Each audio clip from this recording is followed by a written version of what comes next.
I know it seemed a little bit weird, but I'm just doing that because Lion King. So first, let me start off. What's up, everybody? It's your boy Wes Grand. You're watching Urban Nerd, this channel where I give my nerd views on today's nerd news. First thing we're talking about is Lion King. That's what that intro was for. Y'all should have known what that was already about before I even said.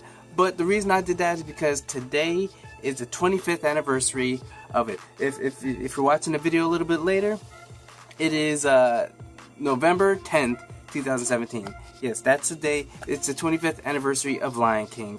And that movie definitely has some moments. It has some things.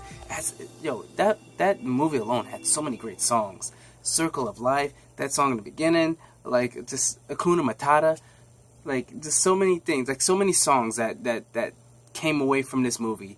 And Elton John becoming even more of a legend. And like anybody that has never seen this, you need to see it. In fact, they're actually making a live action with so many people. Like Beyonce's gonna be Nala. What's it called? Donald Glover is gonna be Simba. It's like they're keeping the same voice for the father, for the lion. Like everything. You've got Seth Rogen's gonna be Pumbaa, and just like the cast. The cast is amazing. Lion King, 25th anniversary. You should probably watch it. Like, I'm sure they probably have it on TV or on demand or something. I don't think Netflix, Disney taking everything. But regardless of the fact, y'all need to check that out because Lion King is a great movie. And they actually have a play in Broadway. I haven't seen it myself, but I hear a lot of good things. In fact, they have the people. It's like the song. I like this one too.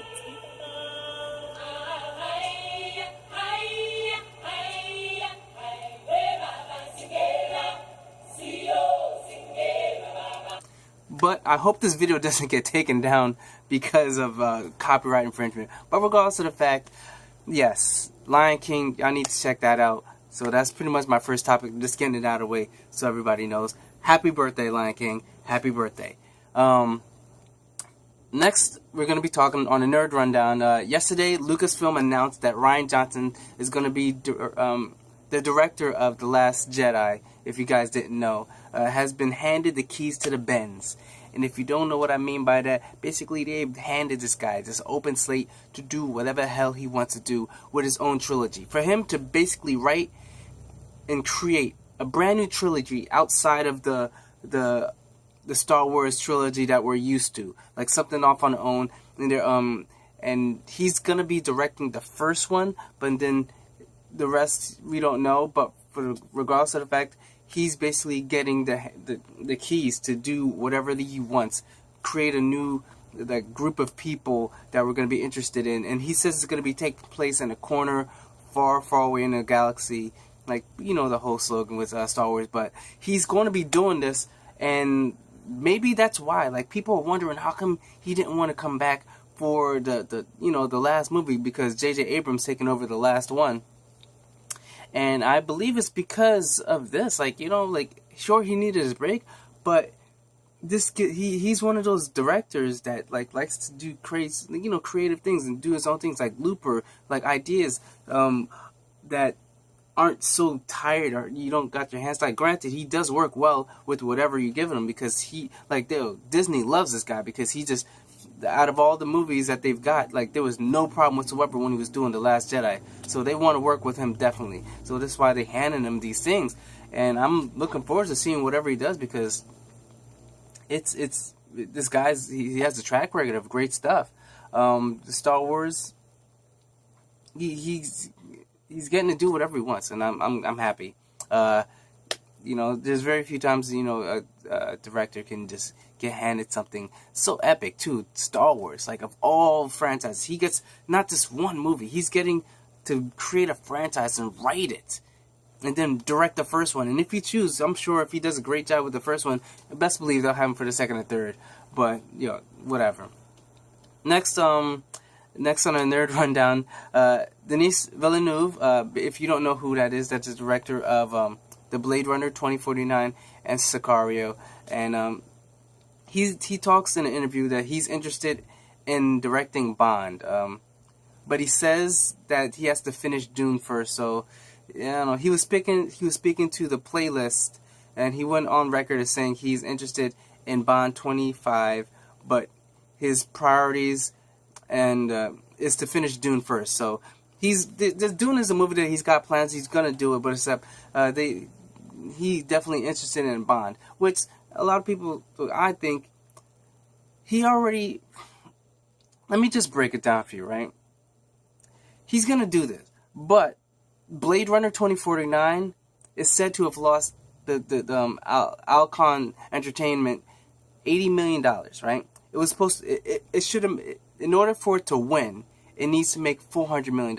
Right now, they're only at 240, and that's in our 4th week, so I don't know if they're really going to reach it. But he's doing this other thing. Granted, sure, you want to do these things like, like fan favorites kind of, but what are those things called again? When they've got those movies that they only become popular after the fact. Like say Blade Runner did not cult. It's a cult movie. Blade Runner did not make money in the theaters. So then this one, they expected to do money, but it didn't. So it did just like the first one. So and then Dune is the same thing. It's a cult classic. It's a cult movie that not a lot of people really watched or whatever. Like now, no one knows. You speak of Dune, not a lot of people know what that is unless they've seen it and they liked it.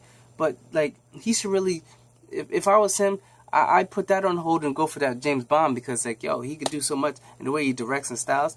Do that James Bond, make that movie, make it great, get your name back up there. So then when you do Dune, people are looking forward to it again. Because like granted, from what I hear, Blade Runner 2049 is an amazing movie. It's just the fact that marketing, it just didn't do what. So I'm saying, like, even if you did a great job, do a James Bond movie.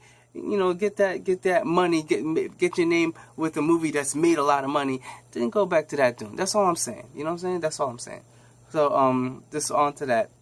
Next, we've got Deadpool. He's got 2 new movie posters. The first poster is it's a play on Norman Rockwell's paintings, and then where everyone's sitting together at a Thanksgiving table, and he's like, it's him and Deadpool at the head of it. And then the second image is a Good Housekeeping magazine cover where he's giving like advice and like jokes, whatever. He's got a turkey, and he's basically like so on. And those ones, I'm gonna see if I can put the link down below. But yeah, those ones I like. The one where a lot of people have issues with it because like the faces aren't even looking at each other, and it's the same clip of what we've seen from Cable that was up there. So I don't know as far as that. Definitely gonna. It looks okay, but the one that really looks good is the one from the housekeeping, because that's like legit, like high quality image. The other one looks like painting, so that's why it looks a little grainy, a little gritty. But the one with him with the turkey and all that, and I hear that the magazine actually has recipes and stuff and like little notes where Deadpool's talking or something like that, like he's actually made the book, and that's called great marketing. Because the first Deadpool had amazing marketing. This one, it looks like they're on the same track to do the same thing, and they're doing good. Like Deadpool it's a great movie, and actually it's funny because someone was asking me as far as Thor Ragnarok and Deadpool, and I was like, Deadpool, it was funny, but it wasn't that funny. And he was like, what are you talking? I was like, no, it was. The Thor Ragnarok is funny, actually comedy. Like it's basically, I put it in a comedy movie. Like I said, if Oscars come, they better push hard for a comedy. Because if Martian can win Best Comedy of the Year, Thor Ragnarok should win Best Comedy of the Year.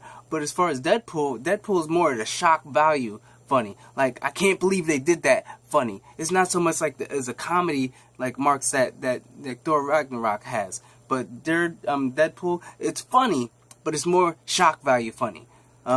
So definitely looking forward to seeing this. Got those posters, like I said, I'm going to put it in the description below. And you guys can check it out for yourself and see what you think. Next, we have a set of new Black Panther character posters.